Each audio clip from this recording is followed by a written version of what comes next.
Well, you think about galvanic currents, we're measuring them in milliamps, and they can still eat something up over time. So you get a fault that's even 1 or 2 amps of stray current corrosion, and it's going to eat some metal up pretty quickly. Hello and welcome to another one of our Boat How To Ask the Expert series. We're Nigel and Jan, and we're answering your questions about boat electrics. Today's question is the following. My diver noticed a white coating on my prop, shaft and zinc with rust coming from the rudder post.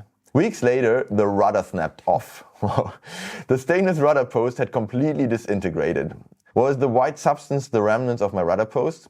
How do I prevent such disaster from happening again? Well, that sounds pretty Yeah, intense, and it was the remnants of his rudder post. And this one prompted me to do a little more research and also to follow up.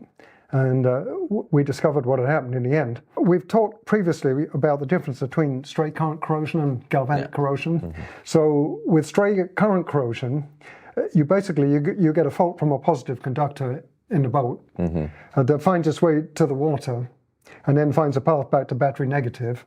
And whatever metal is feeding that positive, is connecting that positive side of the circuit with the water, gets corroded. And it doesn't matter if it's bronze, stainless steel, or whatever. And whatever metal is on the negative side of that circuit is not going to get corroded. So even if you have a zinc on the boat, it's not going to help you. So that's basically why his zinc was covered with white stuff, but not disintegrated. So what happened here, we discovered subsequently, the wiring harness inside of his steering pedestal wasn't adequately fastened.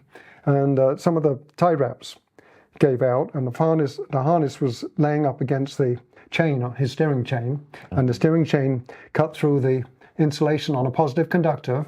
So now he's got a fault to the steering chain that goes down to the quadrant on the rudder and into the rudder, and down to the water through the rudder post. And at that point where the rudder post is just below the hull, and we've got only about this much of it exposed, that's where it's feeding, connecting that positive side of the circuit with the negative side, which in this case is his propeller and his prop shaft and everything, and back to battery negative. And it ate the rudder post off the boat, and the rudder snapped off.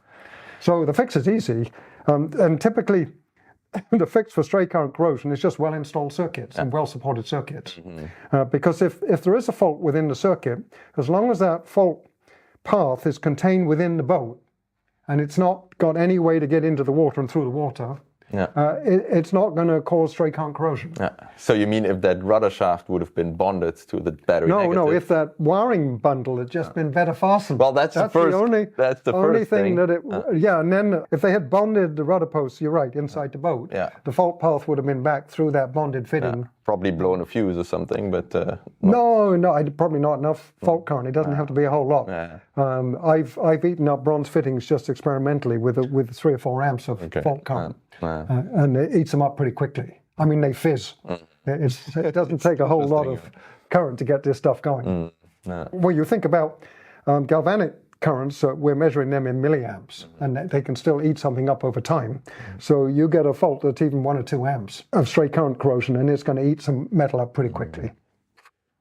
That's a scary story, huh? Well, it isn't. I mean, it just comes back to the drum we keep beating to make sure that you install your electrical systems correctly and to the standards. And then these kinds of things don't happen. Yeah, that's a good lead to why we do this stuff. And actually check out our Boat Electrics 101 course if you want to learn how to properly install your wires on your boat. And actually, if you want to learn more about stray current corrosions and cases like this, that's in our Advanced Marine Electrics courses. So check that out as well. And see you soon here for another video. Stay tuned.